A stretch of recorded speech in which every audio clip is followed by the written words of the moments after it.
File. महाराज युधिष्ठिर ने पूछा, हे भगवान, आपने सफला एकादशी का महात्म्य बताकर बड़ी कृपा की।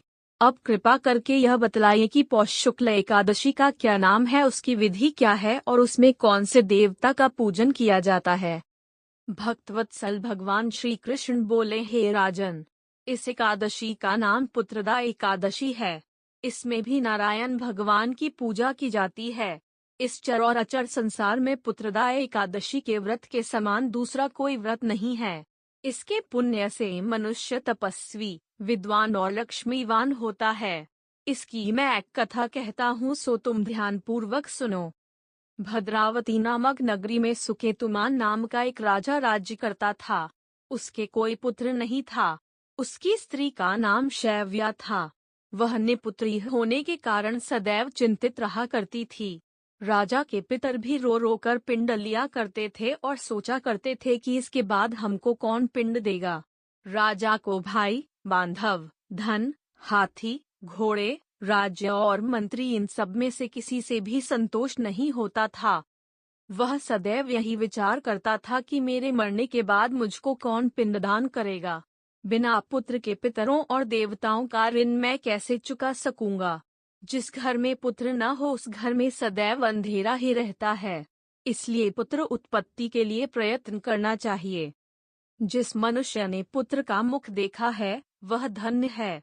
उसको इस लोक में यश और परलोक में शांति मिलती है, अर्थात उनके दोनों लोक सुधर जाते हैं।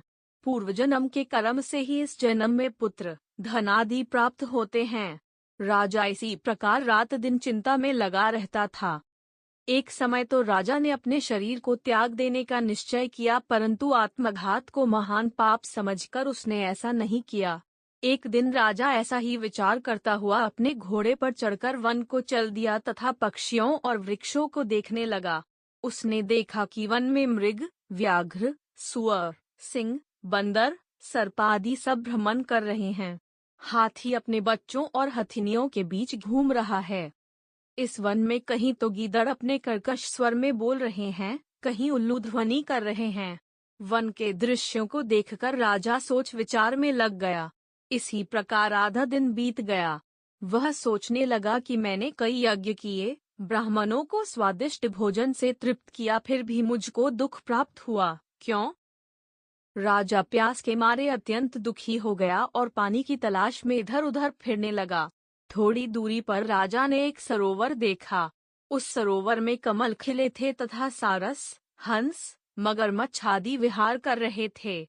उस सरोवर के चारों तरफ मुनियों के आश्रम बने हुए थे। उसी समय राजा के दाहिने अंग फड़कने लगे।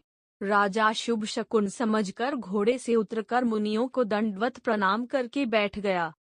राजा को देखकर मुनियों ने कहा, हे राजन, हम तुमसे अत्यंत प्रसन्न हैं। तुम्हारी क्या इच्छा है, सो कहो। राजा ने पूछा, महाराज आप कौन हैं और किस लिए यहाँ आए हैं, कृपा करके बताइए। मुनि कहने लगे कि हे राजन, आज संतान देने वाली पुत्रदा एकादशी है। हम लोग विश्वदेव हैं और इस सरोवर में स्नान करने के लिए आए हैं। यह सुनकर राजा कहने लगा कि महाराज मेरे भी कोई संतान नहीं है। यदि आप मुझ पर प्रसन्न हैं तो एक पुत्र का वरदान दीजिए। मुनि बोले, हे राजन, आज पुत्रदा एकादशी है। आप अवश्य ही इसका व्रत करें। भगवान की कृपा से अवश्य ही आपके घर में पुत्र होगा। मुनि के वचनों को सुनकर राजा ने उसी दिन एकादशी का व्रत किया और द्वादशी को उसका पारण किया। इसके पश्चात मुनियों को प्रणाम करके महल में वापस आ गया।